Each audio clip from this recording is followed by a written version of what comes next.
Hi, ഇന്ന് നമുക്കൊരു delicious dish എന്നൊക്കെ പറയാൻ ഒരു വത്തൽ ബിരിയാണി ഉണ്ടാക്കാം. ഭയങ്കര രസമാണ് കേട്ടോ. ചിലവർ ചെറുമീൻ എന്നൊക്കെ പറയും. ഞങ്ങളിവിടെ എന്തായാലും വത്തൽ എന്നാട്ടോ പറയാം. എൻ്റെയൊക്കെ ഫേവറേറ്റ് ആട്ടോ. ഇതിനെ ഈ നല്ല മുരിമുരി ആയിരിക്കും, നമുക്ക് അത് കടിച്ച് തിന്നാൽ ഭയങ്കര രസമാണ്. അപ്പം നമുക്ക് അത് ബിരിയാണി ഉണ്ടാക്കാം.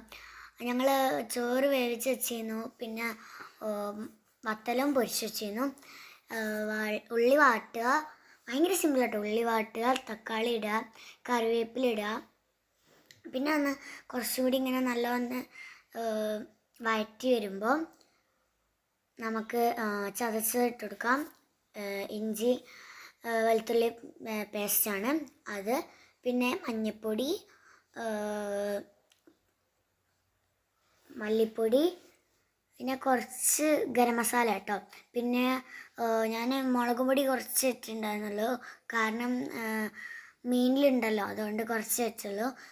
നല്ല വഴറ്റി കുറച്ച് കുരുമുളക് പൊടി ഇട്ടിട്ടോ. കൂടുതലാണ്ടെന്ന് വെച്ചിട്ട് ഇങ്ങനെ കെട്ടിയാണ് ഇടുന്നത്. അപ്പം അതും കൂടി ഇട്ടപ്പം അത്യാവശ്യം ഒക്കെ സെറ്റായി. പിന്നെ നമ്മളെ മീനും ഇട്ടു. മീനിട്ട് ഞങ്ങൾ അതിലൊക്കെ എടുത്തു.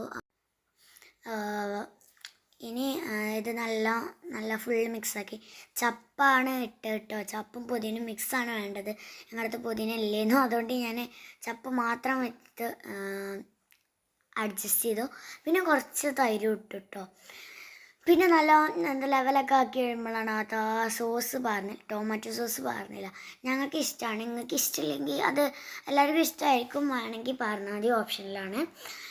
അപ്പം ആണ് മസാല ശരിയായി. നമുക്ക് അത് ഒന്ന് ലെവലാക്കിയിട്ട് നമ്മൾ ചോറ് ഇട്ടിട്ടോ. ചോറ് ഒരു ചെറിയ അരി എടുത്തിട്ട്, ഈ ചെറിയ അരി വരുമ്പോൾ നമുക്ക് ബിരിയാണിക്കും എന്തൊക്കെയാണെങ്കിലും ഭയങ്കര നല്ലൊരു രസമായിരിക്കും. എനിക്ക് ഭയങ്കര ഇഷ്ടമാണ്.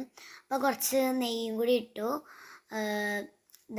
കുറച്ച് മറ്റേ ഗരം മസാലയും കൂടി ഇട്ടിട്ട് ഇതാക്കി. പിന്നെ അതിന്ന് ദമ്മാവുന്ന ടൈമിൽ കൊണ്ട് ഞങ്ങൾ ഒന്ന് വാഷ് മെഷീനിൽ തുണികളൊക്കെ അലക്കാനിട്ടു. അപ്പോൾ ഈ സംഭവം അടിപൊളിയായിട്ടുണ്ട്. അപ്പോൾ എനിക്ക് മസാല ഭയങ്കര ഇഷ്ടമാണ്, അതുകൊണ്ട് ഞങ്ങൾ ചോറും മസാലയും വേറെയാണ് എടുത്തത്. അപ്പോൾ ഞങ്ങൾ ചോറുള്ളത് ഒരു വേറെ പ്ലേറ്റ് ഉണ്ട്, സാധാരണ വെറും ചോറ് ഇടുന്ന തന്നെ, അതിൽ ഇട്ട് വെച്ചു. താഴത്ത് ഫുള്ള് മസാല കേട്ടോ. എനിക്കതിൻ്റെ ഇടയിൽ തിന്നായിട്ട് ഭയങ്കര ഒരു സുഖക്കേടായിരുന്നു കേട്ടോ. ഇത് ഇടയ്ക്കിടയ്ക്ക് എടുത്ത് തിന്നിട്ടോ. പിന്നെ ചോറ് വിളമ്പി നല്ല രസം കിട്ടും. മസ്റ്റ് ട്രൈ ആണ്. അപ്പം ഇനി എന്തെങ്കിലുമൊക്കെ ഉണ്ടാക്കുകയാണെങ്കിലൊക്കെ വീഡിയോ ഇടാം. ടാറ്റാ.